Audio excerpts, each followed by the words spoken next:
What's going on, y'all? Don't mind the tears in my eyes, man. It's tears of joy.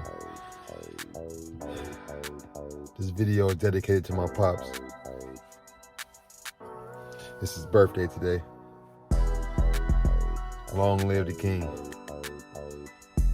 King Ricky Rose. Long live the king. I'm gonna live out your legacy. Don't even worry about it. I'm gonna live it up. It's your day. We're gonna ball out.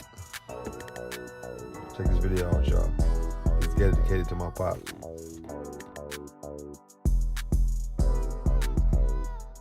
Hey y'all out there, what's going on? It's been a while since I've dropped anything on this channel. It's been a while since I've been on social media, but I want to take this time for a very important reason. Today is December 18th, 2020, and it's my dad's birthday.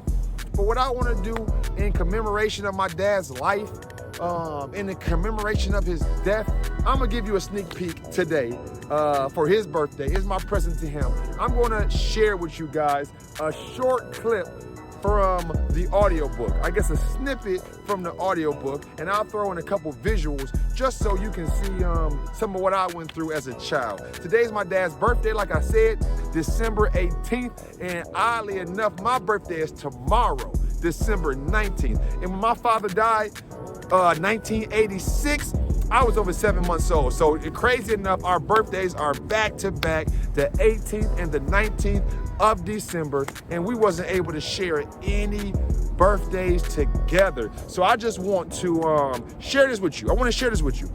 I don't know if anybody knows that I've been making this audiobook, I've been making this trauma course, but trauma is so real, because you know where I come from, we all about the same. We going through all this different stuff. So I'm not gonna talk your ear off. I'm gonna be dropping more content. I promise, I promise, I promise. So stay tuned, like, share, subscribe. And for further information, you can go to either one of my websites. You can go to my personal websites at www.bdspeaks.com, or you can go to my business website, our company website, www.icovg.com, the OVG Lifestyle Company, where we want you to obtain victories go. So as you know, I'm your boy BD Speaks, the Street Priest, and stay tuned. Go ahead and check out this audio clip, and leave some comments in the description below. Leave some comments below and let me know what you think about my first audio presentation. And if you want to hear more, I'm gonna have a secret spot. Leave in the comments if you want the whole chapter 1. Most of the audiobook is done, but if you want to hear more, let me know. But I know these videos can get long, and everybody don't want to sit around and watch a whole 30-minute video, a 20-minute video. So I'm gonna keep it short, but in commemoration of my father's birthday, again, I'm dropping a clip right here, right now, of how I grew up black in America, the many colors of S. the audiobook. Check it out. Leave a like. Leave a like. Leave a comment. Share with somebody you think is meaningful, if it's beneficial. And subscribe. If you feel like you want to keep getting some more of this content, subscribe. I'm gonna do the best I can to give you quality content, but I'm the Street Priest, and I'm out. I'm out. Almost Lost my life. I was well known at the time to push major trees, and decided to try my hand with the work, and knew an alias was one thing I would definitely need. The real S. was known for having that A1 firework. Girl, white as a napkin, rocks like a dingy white t-shirt. A path that was so much different from how I had started out in the church. What was I doing? Simply trying to get paid.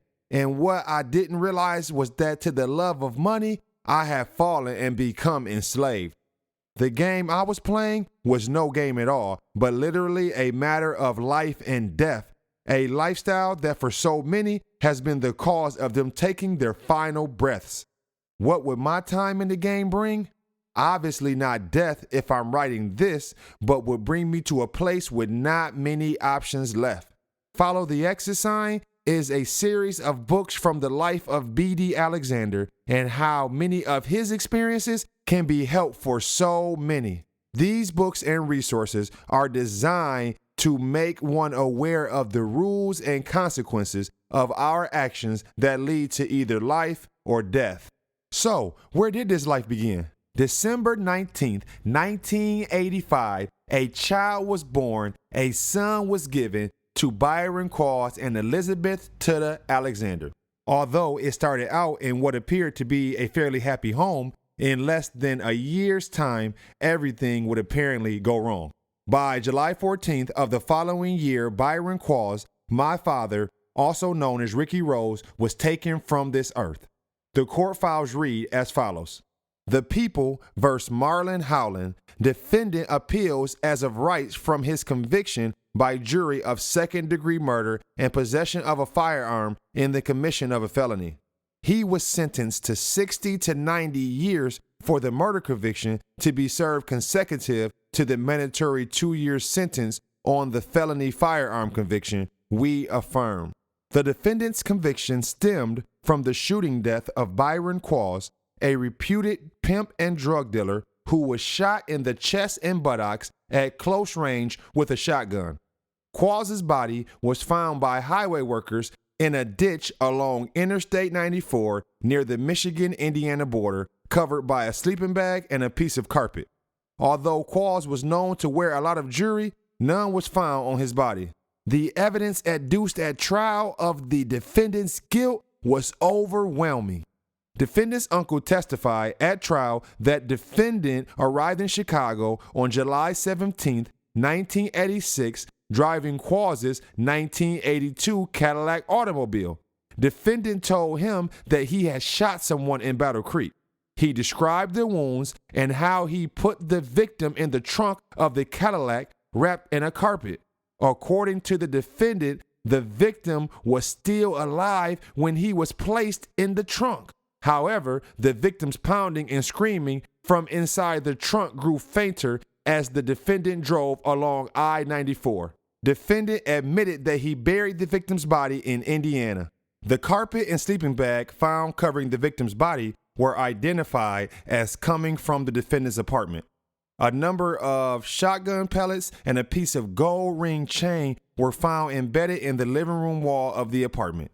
Blood stains were found on the living room paneling and on the wall near the stairway. Blood spots were also found in the trunk of the Cadillac. All identified blood matched the victim's blood type. O'Neal Miller, former friend of the defendant, and Allie Humphreys, former girlfriend of the defendant, also resided in the Battle Creek apartment where the shooting occurred. At trial, Miller testified that he arrived at the apartment sometime after 8 p.m. on July 15, 1986. At that time, he observed the defendant and another man in the apartment. The unidentified man who had been shot was mumbling and laying in a pool of blood. Defendant was apprehended in Chicago 2 months after the shooting. During his arrest, defendant threw away a black onyx ring, which was later identified as belonging to the victim. A shotgun, determined to be the murder weapon, was found in the defendant's possession. Qualls' Cadillac automobile was ultimately located on the west side of Chicago. At trial, the defendant took the stand in his own defense. During his testimony, defendant denied shooting Qualls and presented an alibi defense. In particular, the defendant stated that on the night of the killing, he was not in Battle Creek, but was en route to Chicago. According to the defendant, he could not have shot Qualls because at the time of the incident, he was a passenger in a brown Chevy Nova with his uncle and his girlfriend. Although defendant claimed to have forgotten the girlfriend's name, it is undisputed that Diane Combs was his uncle's girlfriend and that uncle and Miss Combs drove a gold Nova automobile. In addition to his own testimony, the defendant also presented the testimony of his girlfriend, Allie Humphreys, who stated that the defendant was not present in the apartment when she heard gunshots. Further, Ms. Humphreys testified that after the shots were heard, she observed O'Neal Miller with a gun in his hand.